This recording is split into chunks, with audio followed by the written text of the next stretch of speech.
네, 화요일 아침에 이슈 레이더 시간입니다. 신인규 기자, 안녕하세요. 안녕하십니까? 네, 오늘 주요 이슈 4개 보겠습니다. 오늘 시장에 영향을 끼칠 만한 이슈들만 쏙쏙 빼왔죠. 첫 번째, 금투세, 상속세 어제 예고 드린 대로 기획재정부가 밸류업 세제 개편 토론회를 열었습니다. 거기서 나온 그런 다양한 얘기들이 있을 텐데 금투세, 우리 굉장히 큰 관심이죠. 어떤 얘기들 주로 오갔습니까?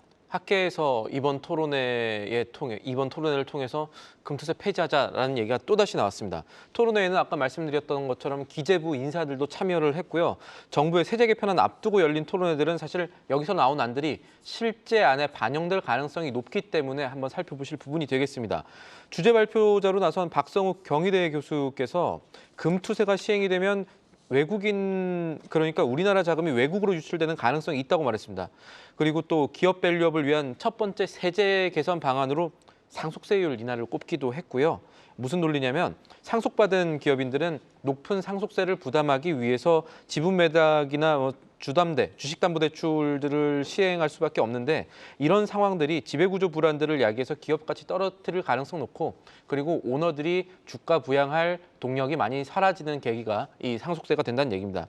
이것과 함께 지금 보시는 대로 기업 밸류업을 위해서는 배당 소득을 납세자가 세금 낼 때 자기가 좀 유리하도록 종합소득과세나 분리과세 가운데 선택하에서 납부할 수 있는 제도가 마련이 되거나 아니면 또 1년 이상 주식을 보유한 장기 보유 소액주주에 대한 세제 혜택 있어야 된다 이렇게 강조를 했습니다. 야당의 협의가 필요하겠지만 최근에 이복형 금감원장 발언도 그렇고요. 정부 측에서 계속 금투세 폐지가 나오고 있다. 금투세 폐지에 대한 논의가 나오고 있다는 점을 주목하실 필요가 있겠습니다. 네, 그런데 야당이 반대하면 안 되잖아요. 그 부분도 사실 같이 봐야죠. 법을 바꿔야 되니까. 어쨌든 금투세는 지금 상태로면 내년에 이제 바로 시행은 이제 될 건데 문제는 불확실성인 것 같아요. 맞습니다. 지금 인적 공제 얘기도 나왔지만 그런 어떤 변수가 지금 등장할지 잘 모르니까 그거를 시장이 좀 두려워하는 것 같습니다. 자, 두 번째 이슈는 모건 스탠리입니다. 모건 스탠리 글로벌 IB인데 한국 종목들에 대한 요거는 투자해도 괜찮겠다라는 어떤 관심 종목들 쭉 리스트업을 했었는데 요거 변경을 했다면서요. 쉽게 말하면 삼성전자를 조금 제외했습니다. 삼성전자를 뺐나요? 삼성전자 빼고요. 8개 종목들이 다시 관심 종목에 들어왔는데 요거부터 살펴보겠습니다.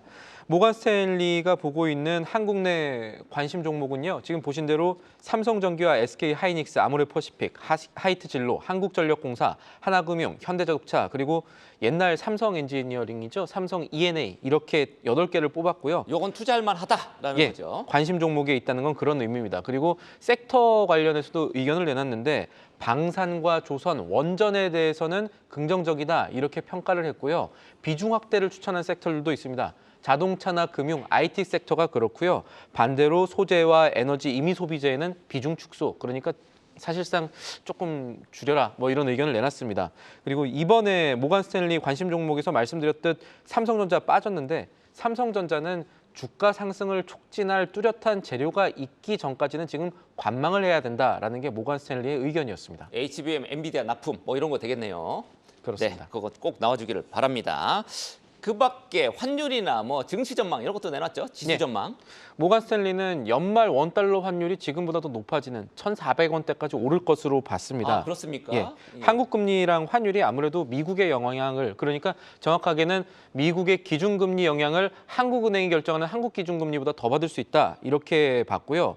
올해 하반기 코스피는 2,550에서 2,800 사이에서 움직일 수 있다고 봤습니다.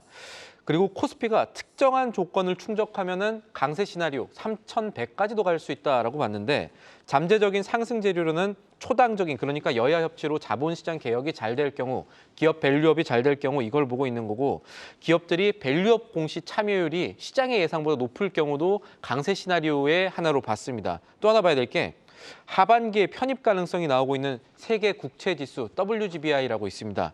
이게 9월에 편입 국채가 발표가 될 텐데 WGBI에 한국 국채가 편입이 되면 어떤 효과가 있냐면은 해외 펀드 매니저들이 이제 지수를 추종하는 펀드에 한국 국채를 편입하게 돼서 이 한국 시장에 대한 매력도가 조금 더 높아지고 그렇게 되면 증시에도 긍정적인 영향을 끼칠 수 있다. 이런 것도 살펴봐야 된다는 게 모건 스탠리의 분석이었습니다. 네, 모건 스탠리 월가에서 요즘 몇 년 동안 잘 못 맞추더라고요. 근데 어쨌든 이름값이 있으니까 우리가 좀 귀담아야 될 논리 이런 것도 조금 들여다봐야 될 것 같습니다. 세 번째 이슈는 CJ, CGV 주가가 장기 주가 그래프를 보면 꾸준히 떨어져 왔는데 어찌됐든 이 CJ, CGV 극장주죠. 법원으로부터 유상증자 승인을 받았다. 예. 이 내용이 어제 저녁인가요? 맞습니다. 곧 나왔단 말이죠. 공시가 어떤 나왔습니다. 내용입니까?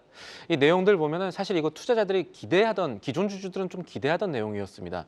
이 4,440억 원 규모의 CJ, CGV 유상증자를 법원이 승인했다라는 내용인데 왜 법원이 승인했나 요거 궁금해하실 분들이 있습니다. 일단 조금 쉽게 말씀드릴게요.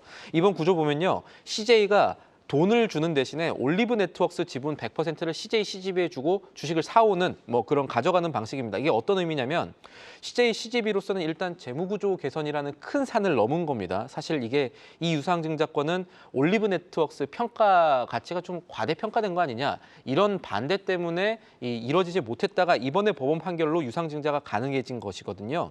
이렇게 되면 CGV는 유상증자 후에 부채 비율이 1100%에서 지금 현재 1분기 기준 1100%에서 380%까지 내려가게 됩니다. 지비율이 너무 높았네요. 예, 맞습니다. 리스까지 빼면 이거보다 더 내려가는 효과가 있는데 이번 결정으로 올리브영 갖고 있는 올리브 네트워크스가 CJ, CGV 자회사로 들어가게 되니까 이번 유상증자로 올리브영 실적이 CJ, CGV 성적표에 편입되는 효과도 있고요.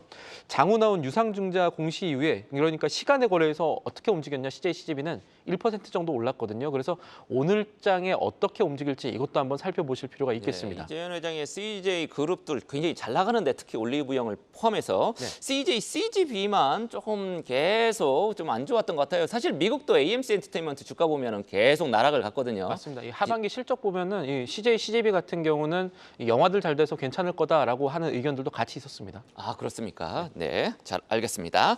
자, 마지막 이슈 상장 폐지 요건을 조금 더 쉽게 그래서 상장 폐지를 조금 더 많이 하게 만들겠다라는 거래소의 결정이 나왔다고 하던데 어떤 맞습니다. 내용입니까? 실제로 이제 그런 얘기들이 계속 나왔다가 어제 기업심사위원회, 거래소의 기심이라고 합니다. 여기서 상폐하는 기업들 결정됐는데 이번에 3곳 나왔습니다. 어떤 것들이 나왔냐?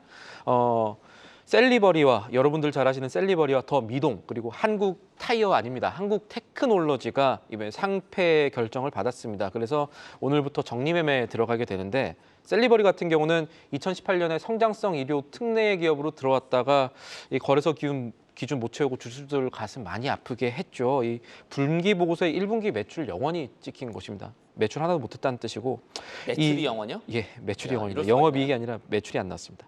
이 기술 특례로 상장한 기업들이 2018년, 2019년 도입될 때 이게 제도가 도입될 때 거래소 상장 유지 조건 그러니까 뭐 여러 가지 조건들인데 이거 안 해도 한 5년 정도 면제해 줄 테니까 이 기술부터 개발하세요. 이렇게 올라왔던 기업들인데 당시에 파격적인 조건으로 이제 주주들의 마음을 끌어모았다가 지금 보니까 그 당시에 너무 상장 쉽게 한 거 아니냐, 고평가한 거 아니냐, 기술특례 예, 쉽게 말하면 증권사들만 좋았던 거 아니냐 이런 얘기들이 지금 나오고 있게 만든 곳들 가운데 하나고요.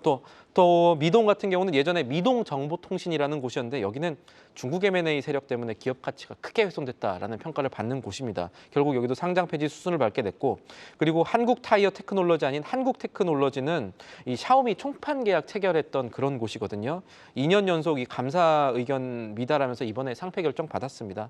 그리고 장후 공시 보시는 분 가운데 이 좀 상폐 결정이 아니라 이 상폐 심의 속계라는 공시가 뜬 곳이 있었습니다. 이게 무슨 뜻이냐 궁금해하시는 분들이 많을 텐데 쉽게 말하면 판단 보류했고 지금 당장 상폐 안 하겠다는 곳입니다. 퀀타피아라는 곳은 기심의 심의 속계 결정을 받았습니다. 아, 그렇군요. 저도 한 20년 전에 투자했던 종목 뭐 상폐돼가지고 굉장히 가슴을 끓였던 그런 기억이 있습니다만 예. 어찌됐든 그런 분들 꽤 있으시죠. 상폐 좀 원활하게 하는 게 제도적으로 좋을 수도 있지만 상폐 다 하는 입장에서는 또 반대 맞습니다. 입장일 수도 있습니다만 여러 가지 조금 따져봐야 될 것 같습니다. 어찌됐든 지금 상폐 기업들이 더 늘어날 것 같습니까? 예. 지금 금융당국도 그렇고 이 자본시장에 대한 외과적 수술이 필요하다라고 보는 시점인 것 같습니다. 미국이랑 비교하면 더 그렇거든요.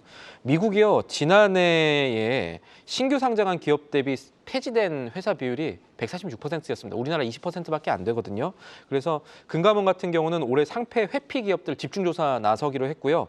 거래소도 한계 기업 퇴출제도 개선 검토 시작했다라는 얘기는 결국 아마 올해 하반기에 상폐될 기업들 더 늘어나겠구나 이렇게 생각하시고 위험한 기업들은 투자 유의하시는 게 지금 상황에서는 좋은 판단이 될 것으로 보입니다. 네, 미국에서도 신규 상장 기업 대비 상폐되는 기업들이 훨씬 많다고 합니다. 앞으로 우리나라도 상폐 더 지금보다 많아질 것 같습니다. 지금까지 이슈 레이더였습니다. 계속해서 다양한 경제 이슈를 알고 싶다면 구독과 좋아요, 알림 설정 부탁드립니다. AI 캐스터 권미정이었습니다.